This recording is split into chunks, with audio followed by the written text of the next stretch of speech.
Hola, mi nombre es Eduardo Carrillo, psicólogo del Centro Diurno del Tejar y su clínica de la memoria. El día de hoy traemos una cápsula informativa acerca de los síndromes demenciales y el manejo de situaciones complejas.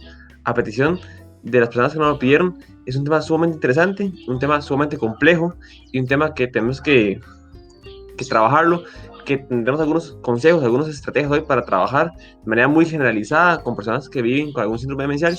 Sin embargo, que claro es, cada persona y cada trastorno es un caso específico, con condiciones muy específicas que hay que, pues, trabajarlo en función de esas condicionantes, de esas características, y a partir de eso podemos variar un poco el manejo según sea necesario en cada uno de las familias, ¿cierto? Vamos a empezar de lleno, de una vez, con lo que sería el punto de partida, ¿verdad? ¿Dónde estamos iniciando?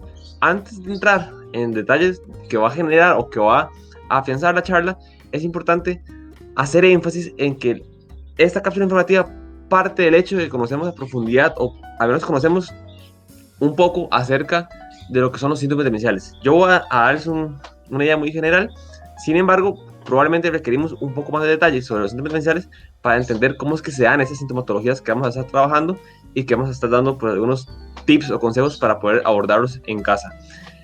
De manera general, los síntomas demenciales hacen referencia a un paraguas que engloba un montón de términos, ¿verdad? Es como la idea general que se encuentra en la literatura. ¿A qué nos referimos? Que el término síndromes demenciales es simplemente una categoría que engloba un montón de trastornos que lo que generan es un problema a nivel cognitivo en los seres humanos y esto genera a su vez que tengan repercusiones negativas en su desenvolvimiento social, en su capacidad funcional. Es decir, incide directamente en que la persona tenga capacidades de ser independiente a partir de una problemática que ocasiona a nivel cerebral, producto de una enfermedad, producto de una lesión, y que le disminuye sus capacidades a nivel cognitivo, ¿cierto? Esto es lo que se conoce como un síndrome demencial, ¿verdad? Es una categoría diagnóstica muy amplia que incluye muchísimas enfermedades, dentro de la cual encontramos el Alzheimer como la número 1 a nivel internacional, ¿verdad? Aproximadamente el 70% de los casos de síndromes demenciales son producto de la enfermedad de Alzheimer. Sin embargo, no es la única causa.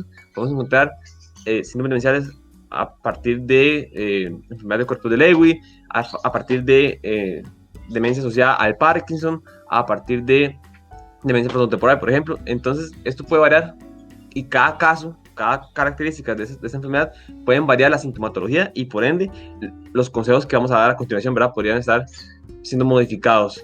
Sin embargo, ese es el punto de partida, conocer qué es un síndrome demencial, que ya lo vimos de manera muy general, y también partimos de lo que encuentran ustedes ahorita en pantalla, que ahí lo ven un poco más grande, y dice, el problema central que tenemos en la charla del día de hoy, en esta cápsula informativa, es considerar que la persona en un grado avanzado del trastorno presenta una disminución de las capacidades para tomar decisiones libres y responsables. Y esto es muy frecuente. Conforme la enfermedad avanza, que ya hemos visto que son enfermedades que afectan el funcionamiento del cerebro y que por ende afectan su capacidad para interactuar a nivel social y su capacidad de ser independientes, ¿verdad? Se suele creer que la persona en todo momento no tiene capacidad para tomar decisiones libres, y esto no es de todo correcto. Dependiendo de las circunstancias en las que se esté dando el trastorno, el nivel de incidencia que esté teniendo una persona, esto puede variar.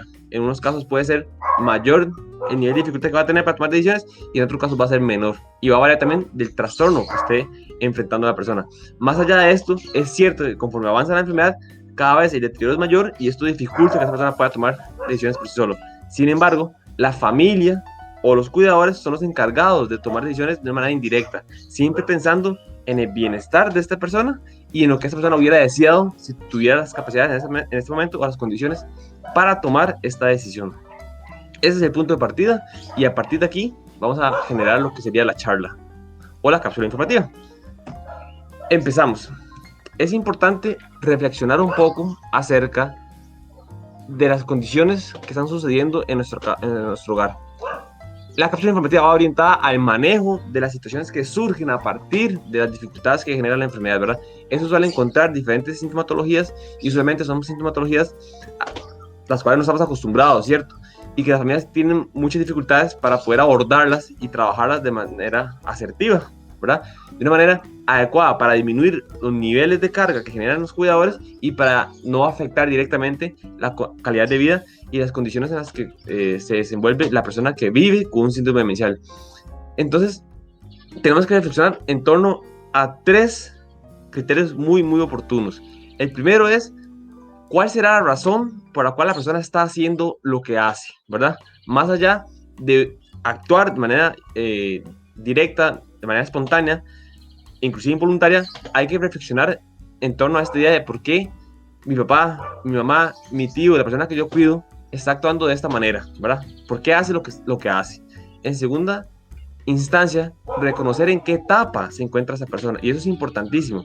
Tenemos que buscar las formas, usualmente, de encontrar un diagnóstico certero que nos diga bajo qué condición está viviendo mi familiar, ¿verdad? Bajo qué condición está viviendo esa persona la enfermedad demencial, y a partir de ahí tener un criterio de qué tanto está incidiendo en sus capacidades directamente, ¿verdad? Porque eso nos va a dar un sustento para decir, bueno, podemos esperar esto, y más allá de esto, podemos trabajarlo de una manera distinta.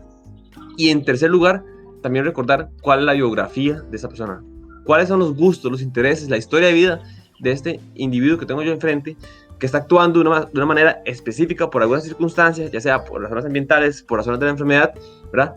Producto de la etapa en la que se encuentra, y más allá de eso, ¿qué puedo yo tomar de su biografía, de su historia de vida, para trabajarlo y para poder abordarlo de una manera más asertiva, para que le traiga un beneficio directo a su calidad de vida? Porque el objetivo final del cuidado, el objetivo final que todos nosotros tenemos a la hora de cuidar a una persona con síndromes demenciales, ¿verdad? Como lo es el Alzheimer, es generarle calidad de vida, aún en un alto grado de dependencia, generar calidad de vida a esta persona. Porque una persona con síndromes demenciales, una persona que es dependiente, no quiere decir que no pueda tener calidad de vida, sino que tenemos que favorecerlo mediante el ambiente, mediante el cuidado, mediante factores externos, que esta persona pueda acceder a todos aquellos deseos o intereses que pudo haber tenido en otra vida, en otras circunstancias, en este caso, y así poder disminuir la incidencia negativa que tiene la enfermedad. Muy bien. Entonces, aquí en pantalla aparecen los 3 principios básicos de lo que sería el abordaje de cualquier situación compleja que surja en el diario vivir, en la convivencia con una persona que tiene un síndrome demencial. La primera forma o el primer mecanismo de abordaje sería entender que a pesar de los comportamientos que pueda tener esta persona, que ya vamos a ir viendo cuáles pueden ser, a pesar de toda esa sintomatología que es imprevista, que es inclusive no deseada, ¿verdad? Tenemos que tratar de no reaccionar de manera abrupta. Es uno de los principios básicos, es reaccionar de una manera adecuada, de una manera asertiva, y eso conlleva no reaccionar de manera abrupta. En segundo momento, o en el segundo pilar, encontramos lo que es identificar las razones por las cuales se está haciendo esto. Justamente la sintomatología tiene una explicación, ¿verdad? Una explicación que puede ser claramente ambiental, que algo en el ambiente, algo en el entorno puede estar ocasionando que estas personas muestren estas conductas, o inclusive la incidencia de algún medicamento, o en este caso también puede ser lo que sería el avance de la enfermedad como tal, ¿verdad? Que muestra cada vez más sintomatologías y mayor dificultades en el comportamiento y en el desarrollo cognitivo de esta persona. Y el tercer principio básico es tener previstas soluciones. Una vez que hemos enfrentado una situación, una vez que hemos lidiado con un caso complejo, algún síntoma imprevisto, verificar si lo que hicimos nos dio resultados positivos, verificar si esto que realizamos tuvo una incidencia positiva para resolver el problema de una manera asertiva, y tenerlo ahí como en un catálogo de opciones a trabajar, un catálogo de opciones a desplegar cuando sucede uno de estos síntomas que no sabemos cómo trabajar, esas conductas que son complejas en nuestro hogar, ¿cierto? Por ejemplo, les muestro aquí una idea que dice tener una bata en la sala para aquellos momentos donde la persona se desvista o se desnude, ¿verdad? Eso es importantísimo, porque en muchos casos nosotros en el centro diurno hemos visto de familiares, de cuidadores, que tienen que lidiar con unos comportamientos complejos, con las conductas más complejas, que es que las personas se desvistan fuera de un entorno íntimo, ¿cierto? En los cuartos, inclusive en las salas, o inclusive en la calle, ¿cierto? Entonces, lo que se recomienda, o hemos visto que ha generado muchos resultados positivos, es que las personas estén preparadas de antemano ante estos síntomas, ¿verdad? Aparte de que no reaccionan de manera abrupta, aparte de que logran identificar bajo qué circunstancias sucede esto, pues estar preparados con una solución a mano. Y en este caso, por ejemplo, tener una bata al alcance para inmediatamente poder tomar acciones y así poder facilitar que el proceso se desarrolle de una manera más tranquila, mucho más relajada y también mucho más asertiva. Muy bien, entramos entonces de lleno. El manejo de las situaciones complejas como tal. Las situaciones complejas, que es lo que hemos estado conversando hace unos minutos ya, son los cambios o conductas, comportamientos que surgen a partir de este problema, ¿verdad? De esta dinámica que permea la aparición de un síndrome demencial. Ya hemos visto que los síndromes demenciales son enfermedades que ocasionan un deterioro a nivel cerebral producto de diferentes circunstancias que van a incidir directamente en la personalidad, en el comportamiento, en las conductas y en las emociones de las personas que los padecen, ¿cierto? Entonces, todos los cambios conductuales e inclusive de personalidad que puedan surgir a partir de esta enfermedad, de lo que sean conocidos como síndromes demenciales o Alzheimer, que es el más común, son conocidos como cambios complejos o conductas complejas con las cuales muchos cuidadores o cuidadoras, muchos familiares tienen que lidiar constantemente en el cuidado de las personas que viven con algún síndrome demencial. Y por eso, aquí a continuación, vamos a abordar algunos de los más comunes, algunos de los más observables, ¿verdad? Porque pueden variar dependiendo del síndrome demencial con el que estemos trabajando, o las condiciones, las características de ese caso específico, ¿verdad? Inclusive la etapa en la que se encuentra, pero veremos algunos de los más observables y aprender ahí algunos de los consejos más recomendados por diferentes organizaciones. Los consejos que vamos a ver a continuación son consejos que nos brindan las asociaciones internacionales de estudio, como lo es la Asociación Internacional de Alzheimer, las sociedades de Alzheimer de Reino Unido y de Estados Unidos, y también la Asociación Nacional de Alzheimer en Costa Rica, que se llama ASCADA. Esas instituciones que investigan, que trabajan directamente con las personas que viven con algún síntoma demencial, pues tienen ciertos consejos o ciertos tips que llamamos, ¿verdad?, para poder abordar ese tipo de situaciones complejas en el hogar. Entonces, empecemos. Uno de los consejos más generales que vamos a encontrar es lograr definir o mantener una rutina en un ambiente tranquilo, ¿verdad? Cuando recibimos un diagnóstico de que algún familiar vive con algún síndrome demencial y tenemos que cuidarlo, es importantísimo lograr entablar y desarrollar rutinas para que sean mucho más llevaderas para el caso que estamos trabajando. Más allá de generar y de mantener una rutina, es importantísimo que la rutina esté inmersa en un ambiente tranquilo, en un ambiente habitual para la persona. En segundo lugar, ¿verdad?, es importante que siempre se logre permitir la autonomía de la persona que estamos cuidando. Más allá de que esa autonomía pueda ser inclusive una autonomía indirecta, es decir, una autonomía que esté siendo generada por nosotros, ¿verdad?, por nuestras decisiones, es importante siempre permitir autonomía y permitir independencia.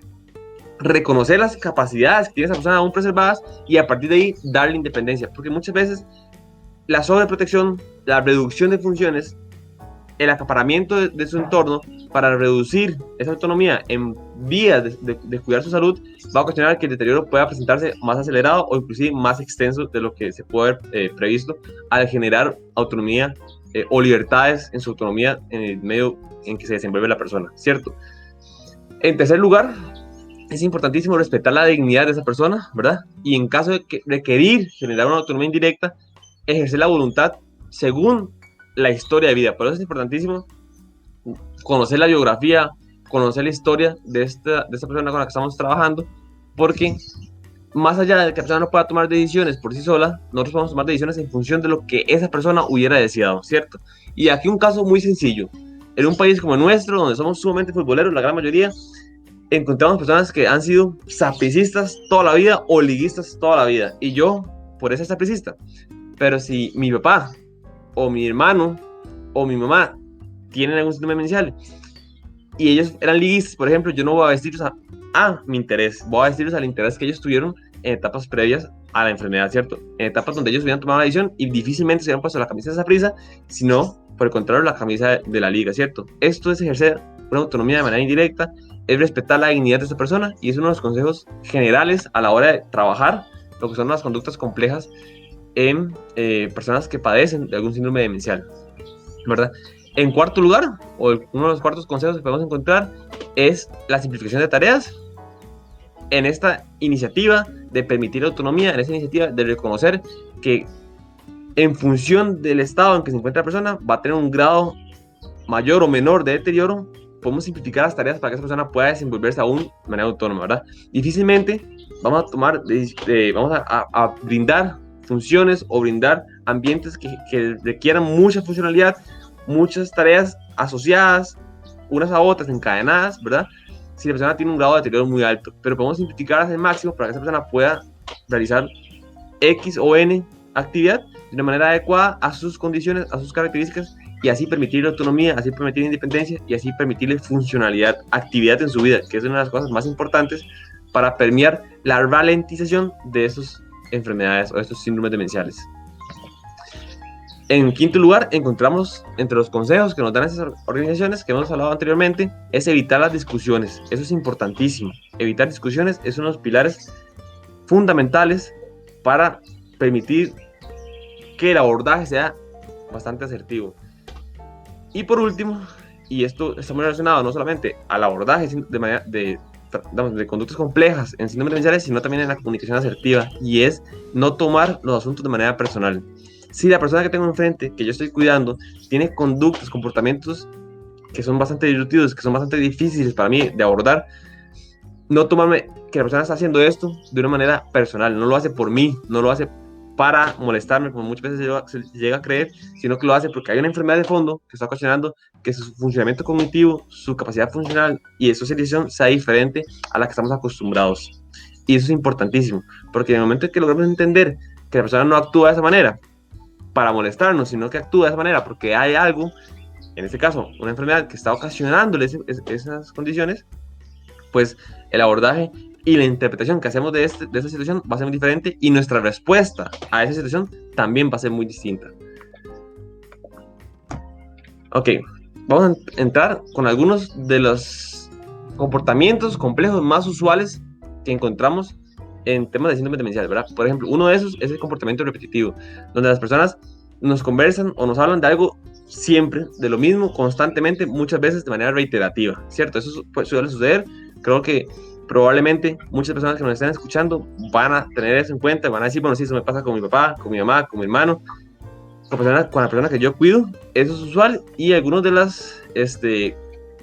pues de los consejos que nos brinda la Asociación Internacional de Alzheimer y ASCADA es, en primera instancia, tener previsto algún tema, alguna circunstancia, alguna actividad que pueda permitirnos distraer a la persona con algo diferente, ¿verdad? En caso de que la persona tenga un comportamiento repetitivo, más allá de conversar sobre un tema, sino que tiene alguna conducta, algún comportamiento directamente asociado con hacer algo que puede inclusive incidir con su salud, pues buscar alguna actividad relacionada a su historia de vida que nos permita distraer a la persona y sacarla de este bucle de comportamientos repetitivos, ¿cierto? Y asimismo manejar un expediente, un archivo donde las respuestas que hemos dado estén calificadas de mejor a menor. Es decir, yo ya sé que con esa respuesta que doy yo, la persona se comporta de una manera más asertiva, la persona sale de este ciclo de comportamientos repetitivos, e inclusive cuando hablamos de conversaciones repetitivas donde la persona enuncia una y otra vez X tema, podemos adelantarnos un poco, reconociendo que ya sabemos que nos van a comentar, reconociendo cuál es el interés de la persona de comentar esa temática. Vamos a adelantarnos y sacar el tema apenas ella va a mencionarlo o él va a mencionarlo. Podemos adelantarnos, mencionar algunos detalles de lo que ellos ya nos han contado, y probablemente la persona va a asimilarlo de una manera más asertiva y se va a poder distraer y cambiar de temática de una manera más sencilla.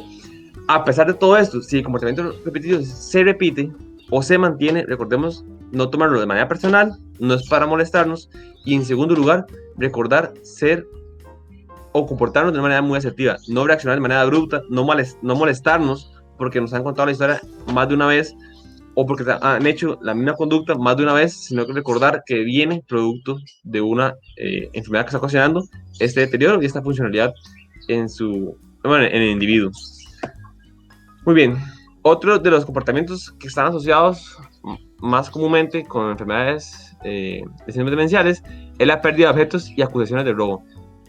La pérdida de objetos es usual por problemáticas a nivel de funciones ejecutivas, de memoria y demás, de otras funciones cognitivas importantes, pero más allá de esto, en algunos casos sucede que la persona, cuando pierde el objeto, acusa a la persona cuidadora o a las personas que están en su entorno de haberlo robado, ¿cierto? Entonces, primero que todo, uno de los consejos más importantes y que mejores resultados brindan para los cuidadores es encontrar o lograr identificar en el lugar donde la persona guarda dichos objetos. Usualmente existe un escondite donde la persona introduce esos objetos que se pierden, ¿verdad? Después, en este caso, lograr identificar esto va a permitir tener acceso al lugar donde está y poder recuperarlo, y así poder disminuir el impacto emocional que está teniendo la pérdida del objeto para esta persona. En caso de que sean objetos importantes como llaves que la persona requiere, ¿verdad?, tener a mano duplicados para poder facilitárselos, para poder recuperarlos de manera sencilla y así evitar el impacto que esto va a tener pues en la dinámica familiar. Pues si perdemos la llave de la casa, difícilmente podemos salir, o podemos inclusive cerrar la puerta en la noche o cuando vamos a ir al mercado y demás. Entonces es importante tener duplicado de objetos que tienen un gran valor, ¿verdad?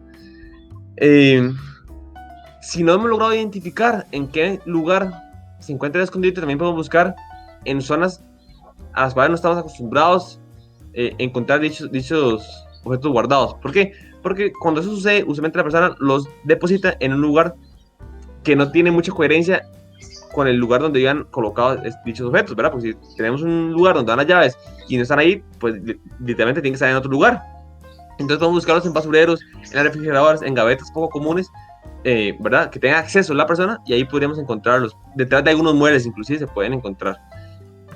También tenemos algunos otros consejos que dicen, o que limitan un poco nuestra forma de reaccionar, y es no entrar de lleno en un comportamiento defensivo, no contestar de una manera abrupta, sino ser empático y ser amable con la persona, aún cuando nos está acusando de robo, aún cuando se están dando ese tipo de acusaciones que pueden claramente incidir, y es bastante aceptable, que estén incidiendo en nuestras emociones, que estén incidiendo en la forma que estamos percibiendo la situación. Tenemos que reconocer que esto deviene de una alteración a nivel cerebral, y que lo más asertivo que podemos hacer, lo mejor que podemos hacer para favorecer la dinámica y evitar que esto escale, es ser empáticos, ser amables y reconocer que no me está acusando porque realmente crea que me estoy robando, sino porque su enfermedad está ocasionando esa creencia o esa interpretación a la persona. Y por último, siempre ayudar a la persona a buscar el objeto, siempre ser empático, poder posicionarse en el lugar de la otra persona y colaborar con la búsqueda de este objeto. Aquí encontramos otro de las sintomatologías o las conductas más comunes, que es tener delirios o alucinaciones, ¿verdad? En primera instancia es importante reconocer que esas situaciones son reales y angustiantes para la persona, más allá de que nosotros no percibamos o no estemos observando lo que esa persona está viviendo. Es importante reconocer que esa persona sí lo está viviendo, sí lo está logrando observar o se lo está percibiendo y le está generando un impacto, una angustia importante en su vida. Ser empáticos y reconocer esto es de las mejores condiciones que podemos favorecer.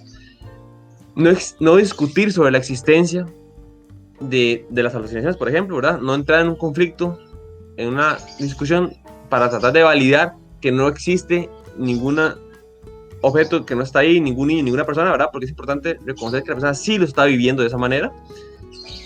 Tampoco es importante fomentar las alucinaciones, y aquí vamos a entrar en un aspecto interesante, y es que muchas veces los familiares o las personas cuidadoras optan por seguir el juego, entre comillas, ¿verdad? Y esta idea de mantener esta dinámica lo puede estar fomentando, la alucinación puede estar incidiendo en que la persona, pues inclusive se moleste con la persona que lo está cuidando, porque puede ser que la persona que vive con algún tipo de síndrome demencial, que presenta una alucinación, y nos diga, ustedes vieron los niños que andan aquí alrededor mío, y yo me ponga a seguir con esta noción y le digo, sí, dice qué bonito el niño con el pelo colocho, la niña con el pelo lacio, qué sé yo.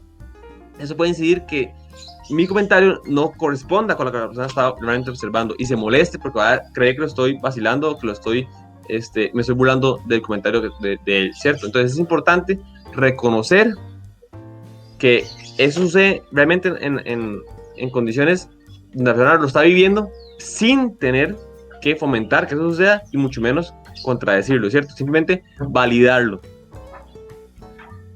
También encontramos lo que sería en tener estrategias para calmar o para disminuir la ansiedad que esa persona puede estar viviendo, por ejemplo, con los delirios, ¿verdad? Encontrar algún tipo de estrategia, algún tipo de dinámica que se asocie con la historia de vida de la persona para disminuir el impacto emocional que está teniendo esa situación. En sexto lugar, lo que más comúnmente se recomienda es encontrar algún tipo de actividad que permita distraer a la persona, algún tipo de dinámica que permita que la persona se distraiga con otras actividades, con otras circunstancias, para así eliminar la alucinación o el delirio de contexto en que se está desarrollando esta persona. Y por último, en algunas circunstancias, este impacto o esta aparición de alucinaciones y delirios puede estar mediado por medicamentos. Entonces, en dicho caso, sería muy recomendable consultar al médico o consultar al especialista para hacer un ajuste en la medicación. E inclusive, si no es producto de un efecto colateral de un medicamento, también podemos buscar la colaboración de los médicos para hacer algunos ajustes en los fármacos que la persona consume para disminuir las posibilidades de que aparezcan esas alucinaciones o estos delirios. Muy bien, ya vamos a entrar en el último factor de los últimos comportamientos complejos que tenemos para el día de hoy, y es el tema del vagabundeo. Este tema del vagabundeo es muy frecuente en temas de síndromes demenciales, y los familiares tienen muchas dificultades para hacer frente a esto, o los cuidadores, ¿verdad? Porque se vuelve un poco difícil manejar una persona que está en constante movimiento, una persona que está en constante interés de salir de la casa, pues mantenerse activo físicamente, ¿cierto? Entonces, algunos de los consejos más relevantes que nos dan esas organizaciones es siempre, o en la medida posible, tener acceso a brazaletes o algún tipo de herramienta tecnológica que pueda identificar a la persona que tiene síndrome demencial, en caso de que la persona salga de su casa y no pueda tener acceso a volver. Y también, inclusive, en la actualidad existen herramientas tecnológicas que nos permiten tener un GPS en caso de la persona logre salir de la casa sin acompañamiento y no tenga la posibilidad de volver nuevamente al hogar, poder darle una continuidad y poder seguirlo mediante el uso de herramientas tecnológicas, ¿verdad? Una especie de GPS para poder localizarlo y así evitar que la persona pues, tenga dificultades o inclusive tenga problemáticas a nivel de salud, por la condición de que salió de la casa y no puede regresar, y claramente eso va a incidir en su salud.